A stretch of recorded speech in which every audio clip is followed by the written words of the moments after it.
Order! Order! You are an incorrigible delinquent at times. Behave yourself, man! Now, in previous elections, Facebook has come under fire after its social media platforms have been used to spread fake news amid allegations of foreign interference. Well, today the company announced it was tightening its rules for the UK general election by requiring organisations to prove they are who they say they are. Content found to be untrue will be labelled false and will be less likely to be seen in your feeds.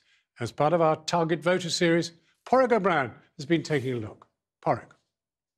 Throughout the campaign, Channel 4 News will be looking at who's doing what on digital ads, who's being targeted and how much is being spent. Tonight, we're taking a quick look at the Tories.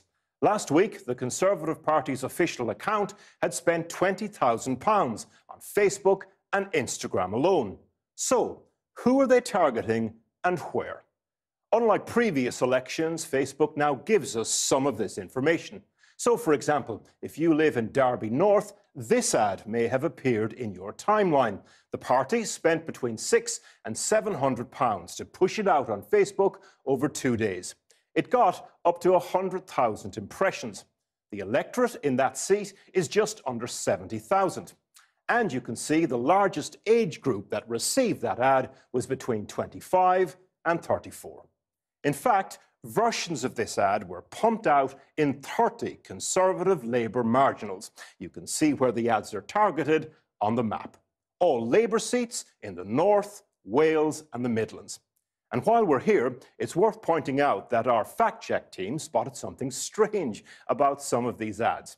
Take this one from Bolsover, for instance. It says if 2,644 people swung from Labour to the Conservatives, they'd win the seat. In fact, that would result in a tie. They would need one more vote to win the seat. The Conservatives confirmed to us they'd made the same mistake, though, in 14 constituencies, where incorrect ads had been displayed up to 1.6 million times. The key messages here, though: Boris Johnson will get Brexit done. Much like a couple of videos the party put out yesterday, and here is one of them.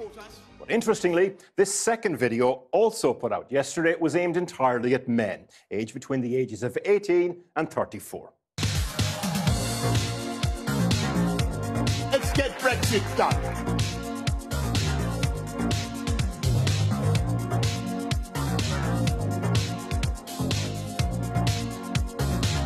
But Boris Johnson is nowhere to be seen in other Conservative ads circulating recently, and neither is the word Brexit.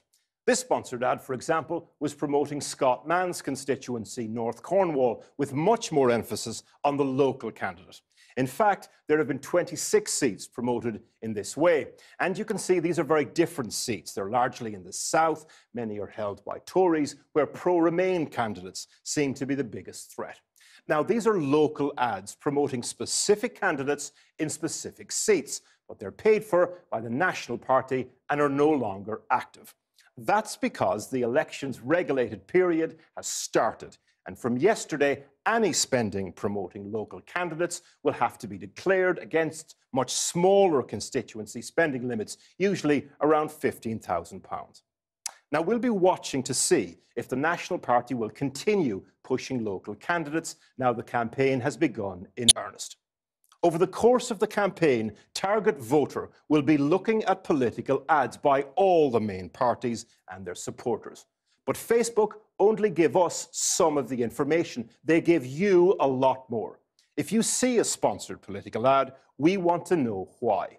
And you can tell us by clicking the Why I Am Seeing This Ad button and sending to us via screen grab to Target Voter at itn.co.uk.